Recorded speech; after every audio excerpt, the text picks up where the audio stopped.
Olá! Hoje vamos analisar a fundo umas fontes que trazem uma visão bem peculiar da nossa realidade, né? Sim, uma visão que mexe com o que a gente entende por real. Exato. A ideia principal ali é que o que a gente percebe talvez seja uma construção, algo controlado, tipo uma simulação.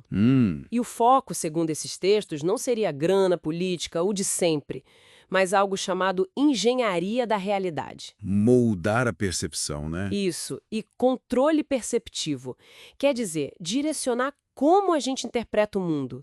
Tem até uma frase-chave. Qual? Quem controla a narrativa, controla a simulação. Forte, né? Bastante. E olha, as fontes vão além. Dizem que o alvo mesmo não é material, porque, como eles dizem lá, imprimem dinheiro infinito. Então, o que seria? A mente, a atenção, a nossa energia, sabe? E a forma de sair disso que eles propõem não é a tradicional. Como assim? Não é tipo fugir do imposto, essas coisas. É mais uma desconexão mental mesmo.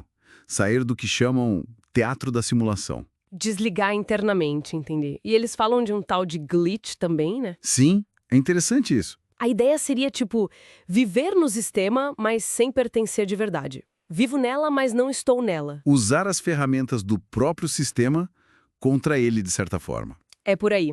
Usar dinheiro, tecnologia, contratos, mas para buscar autonomia, sabe? Operar meio invisível para o controle central. Faz sentido, dentro da lógica deles.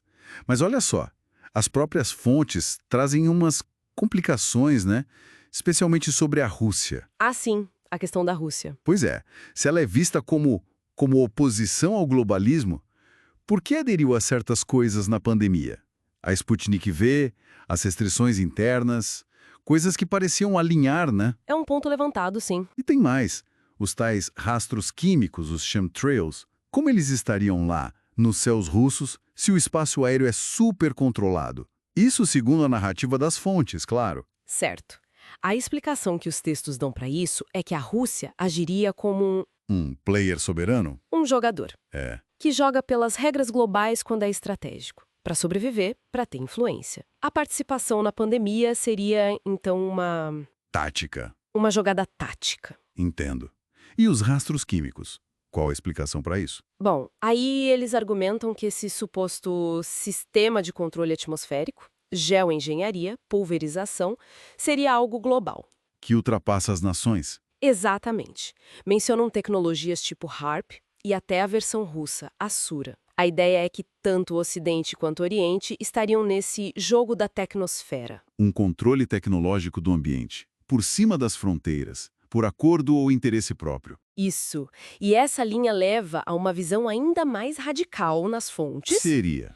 que a divisão real não é geopolítica, não é Rússia contra o Ocidente. Seria entre humanidade orgânica, A gente no nosso estado natural. isso, e um sistema tecnosférico de controle total. Uma rede global de tecnologia, vigilância e influência E nesse cenário, até líderes vistos como opositores. estariam jogando dentro desse sistema maior. Talvez tentando controlar o seu pedaço do tabuleiro, entende? Entendo. E, bom, partindo daí, as fontes vão ainda mais longe, né?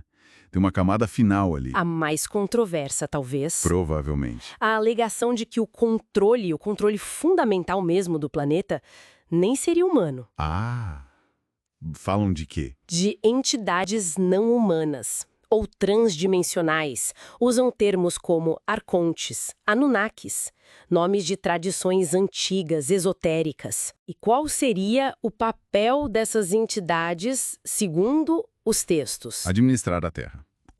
Eles usam termos fortes. Fazenda genética, prisão holográfica, manipulando vida, morte, reencarnação. Para quê? Com qual objetivo? Para colher energia.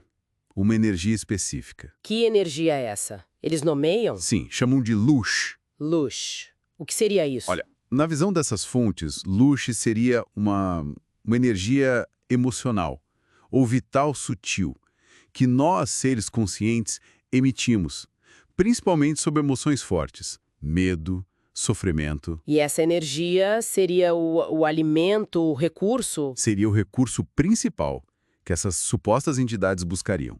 E a manipulação da experiência humana seria o jeito de gerar e coletar esse luxo. Nossa, então o quadro geral que essas fontes pintam é bem complexo?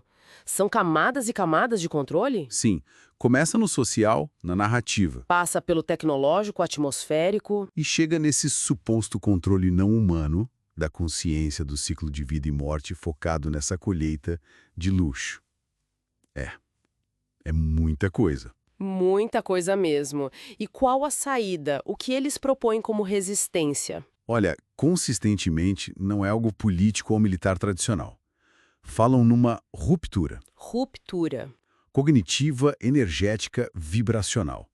Algo que tem que acontecer no indivíduo e nas comunidades. Focar em consciência, soberania local, tipo comida, energia. E se desconectar das redes principais. Exato. Desconectar do mainstream. Seja informação, finanças, energia. É uma proposta de se retirar energeticamente do sistema. Interessante. Bom, para a gente pensar, fica uma provocação dessas fontes, né? Se o poder que a gente vê é só a ponta do iceberg. Que outras camadas podem existir? Além do que a gente aceita ou sequer imagina. Exato. E também aquela ideia sobre o consentimento. Um dos textos diz: realidade é consensual. Se você parar de consentir, ela colapsa.